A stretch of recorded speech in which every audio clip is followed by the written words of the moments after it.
Oui, nous avons déjà envoyé des courriers à certaines équipes pour poser les matchs amicaux.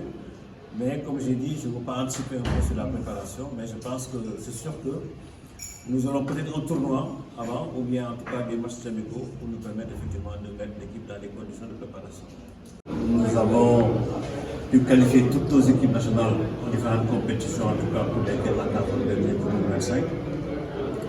Et ce matin, nous avons convié les staffs pour d'abord une réunion bilan.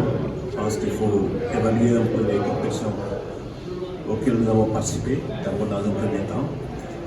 Et ensuite, mettre en place un planning de préparation pour nos équipes nationales. Parce qu'en fait, vous savez, nous avons envie et nous voulons effectivement conserver les titres que nous avons gagnés, bien sûr. Et également aussi, pour l'équipe nationale féminine A également aussi, essayer donc également de gagner cette CAN-là. Non, pas encore gagné.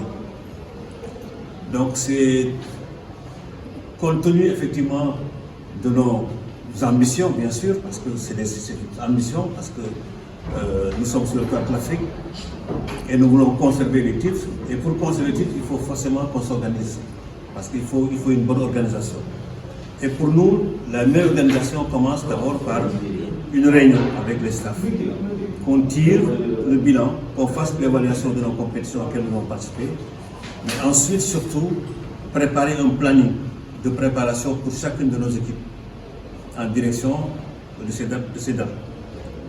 Nous avons les dates des compétitions, mais qui ne sont pas encore confirmées, bien sûr, sauf peut-être pour le CHAN qui va démarrer le 1er février.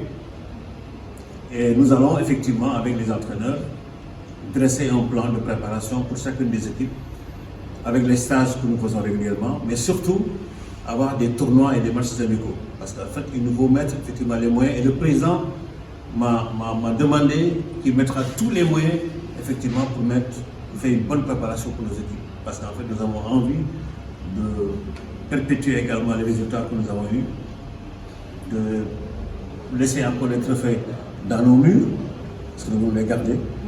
Et pour ça, vraiment, il n'hésitera pas sur les moyens vraiment pour une bonne préparation de nos équipes nationales. Donc c'est ça en fait le but de cette réunion-là. Et comme vous le savez, le Sénégal a réussi ce qu'aucun pays n'a réussi. Hein, je pense que ça aussi, il faut le dire. Le fait de qualifier toutes les équipes, mais également aussi, nous avons également aussi réussi à gagner tous les trophées. Il y a 2 ans, je pense que ça également aussi, c'est vraiment des actes forts pour le football. Et c'est à magnifier. Mais c'est vraiment le concours de tout le monde, hein. Vraiment de la fédération, des clubs, de la presse, de la population du public. Vraiment, c'est tout un ensemble vraiment qui a fait effectivement qu'on est arrivé à ces résultats-là. Et j'en remercie effectivement la presse également aussi pour l'accompagnement. Mais remercier également aussi le public sénégalais, vraiment. Et je pense qu'aujourd'hui, on est fiers en tout cas du Sénégalais à travers les résultats que le football effectivement dans les différentes compétitions. Il y a de grands challenges, mais de confirmation aussi, surtout parce que quand on regarde l'évolution du football sénégalais, l'histoire de l'évolution du football sénégalais, il y a 2 ans, le Sénégal a fait ce que aucun pays n'a fait en Afrique.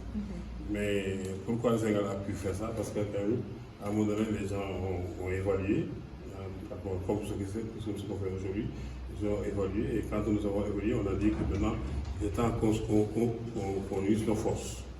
Quand nous avons uni nos forces, ce qui a amené ces trophées-là.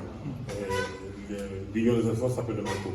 Le grand manco aujourd'hui, le grand manco de l'avenir, a aidé à participer à avoir ces trophées-là. Donc, c'est pour ça que je pense qu'il est temps, et plus que jamais, valable qu'on soit unis. Et maintenant, de cette ligne-là, il y a des stratégies avancées qui ont été développées par la direction technique nationale.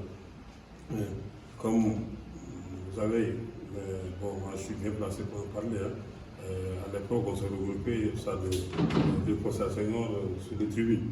Et maintenant, quand on a vu l'évolution, la fédération a pu mettre des centres d'entraînement, que ce soit Guéréo, que ce soit Toile de là, et transformer ces équipes nationales pas en sélection mais en équipe. C'est-à-dire que c'est des équipes qui pendant 3 mois, 4 mois sont quotidiennement préparés par les sélectionneurs.